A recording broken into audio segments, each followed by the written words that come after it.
সুপ্রিয় দর্শক আসসালামু আলাইকুম। আজকে রেসিপিতে স্বাগতম জানাচ্ছি। আজকে একটি ঝটপট নাস্তার রেসিপি নিয়ে চলে আসলাম। এখানে পেঁয়াজ কুচি নিয়েছি 2টির মতো, 7-8টা কাঁচামরিচ কুচি করে নিয়েছি, আলু ছোট সাইজের একটি আলু কুচি করে নিয়েছি, মরিচের গুঁড়া দিয়েছি 1/2 চামচ, ধনিয়ার গুঁড়া দিয়েছি 1/2 চামচ, জিরার গুঁড়া 1/2 চামচ, পরিমাণ মতো লবণ দিয়েছি, সামান্য একটু হলুদের গুঁড়া দিয়েছি, আর বাসায় যদি স্বাদ লবণ থাকে সেক্ষেত্রে অ্যাড করতে পারেন।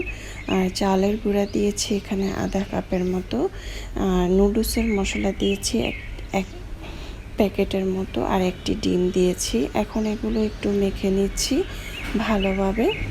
তারপরে যখন মাখা হবে তখন আমি এখানে দিয়ে দিব ডাঁটা শাক। আমরা অনেকেই কিন্তু ডাঁটা শাক অনেক সময় ফেলে দিই।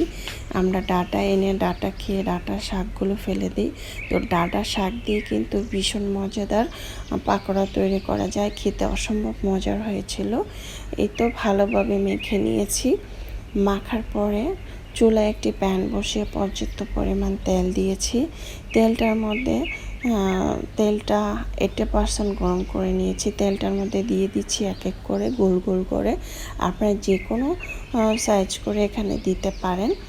দিয়ে চুলার আঁচ কমিয়ে দিয়ে এটাকে ভাজতে হবে। বেশি চুলার আঁচ বাড়ানো যাবে না, তাহলে উপর দিয়ে পুড়ে যাবে, ভেতর দিয়ে কাঁচা থাকবে।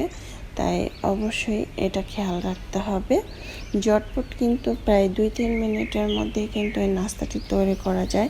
খেতেও কিন্তু অসম্ভব মজার হয়েছিল। আর অবশ্যই ঝালের পরিমাণটি একটু বেশি দেওয়ার চেষ্টা করবেন, তাহলে খেতে অনেক বেশি ভালো লাগবে। এখন উল্টিয়ে পাল্টিয়ে এটাকে ভেজে নিচ্ছি। দেখতে পাচ্ছেন একটি কাঁটা চামচ দিয়ে এটাকে উল্টালে খুব সহজ হয়। যারা নতুন রাঁধুনি তাদেরকে টিপসগুলো বলে দিচ্ছি, তাদের কাজে লাগবে।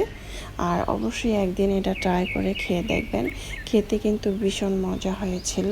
দেখতে পাচ্ছেন লাল করে কিন্তু ধৈর্য ধরে চুলার পাশে দাঁড়িয়ে ভেজে নিয়েছি। এরকম ক্রিস্পি, এতটাই ক্রিস্পি হয়েছে। আর অবশ্যই চালের গুঁড়াটাই দিতে হবে। চালের গুঁড়াটা দিলেই কিন্তু অনেকটা ক্রিস্পি হয়, আর খেতেও কিন্তু অনেক বেশি মজার হয়। চাইলে এভাবে ট্রাই